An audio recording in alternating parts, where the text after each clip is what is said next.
Okay, so this is a page from Daredevil 169, Miller, Daredevil fighting Bullseye. I actually bought this page from Frank Miller, gosh, 30 years ago, maybe more now, something like. It was $95. I remember it really well because that was all the money I had. Frank was a terrifically nice guy, and he had a stack of pages in front of him.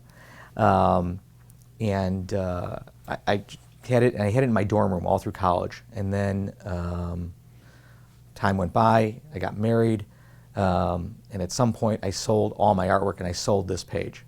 And I remember years later thinking, boy, if I ever got back in the hobby, I'd have to get that page back. And then I got back into the hobby, and I had to have that page, and I thought I would pay anything for that page. And then I was lucky enough to find somebody who had it, and they must have heard me say I would pay anything for it, but I actually paid a lot more than I did the $95. But this would be my grail, and I know that term's overused, but this is the page that I had to have back, and it's amazing to me that I got it back, and it's never going to go anywhere again. Okay, so this is the cover to Silver Surfer 9.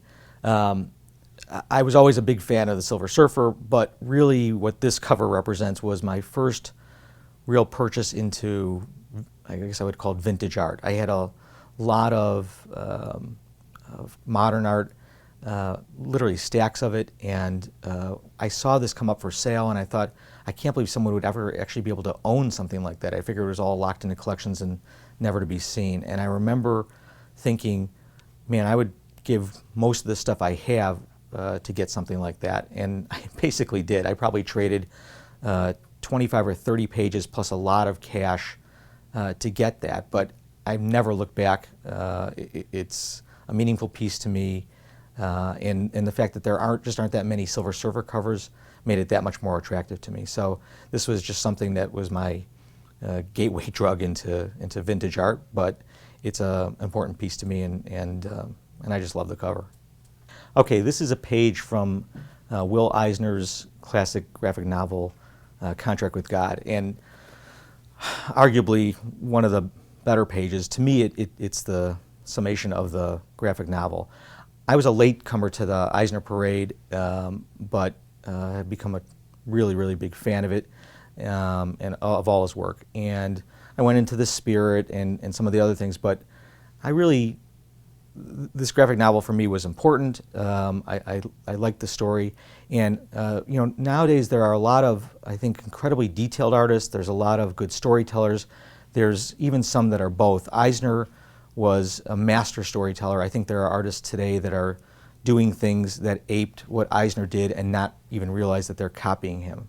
And when I had a chance to get a page from this book, which sort of came up for sale right as I was talking to the agent, I jumped at it, and he said, well, what page do you want? Before I start marking everybody, I said, well, this is the page. I want this page, and I was able to get it. And for me, it's the page in the book. In fact, Paul Levitz just came out with a book under, I think, the Abrams Press that is titled something like Will Eisner and the Birth of the Graphic Novel, and this is the image that he used for the cover.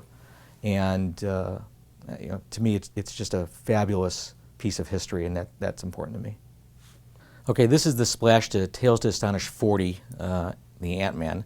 It's a Kirby Brodsky splash. If you look close by the inking, Brodsky's name is inked over Dick Ayers, who was supposed to be the inker, and apparently he wasn't around, and Brodsky was brought in to do it. This is the first twice-up splash I bought, and for those that are watching, modern comic art, it's 11 by 17. Twice-up art was generally prior to 1969, and it's really more like 12.5 by 18.5, which doesn't sound like it's much bigger, but it's much, much bigger. It's very dramatic, and in fact, this image is way more dramatic than the cover of the Tales to Astonish 40. And I saw it and thought, this was the most amazing thing I saw, and I have to have more of this kind of art. And so that was the beginning of the end of me looking for twice-up splashes, which I've been lucky enough to pick up a few, and this is the one that started it all. Okay, so this is, I said I don't use Grail a lot, but this is actually the crown jewel, I guess, of my collection. This is the splash to Spider-Man 12 by Steve Ditko. Ditko was only on Spider-Man for the first, I think, 38 issues. And so there's obviously 38 title splashes. For me, this was something I never thought I'd even see, let alone own.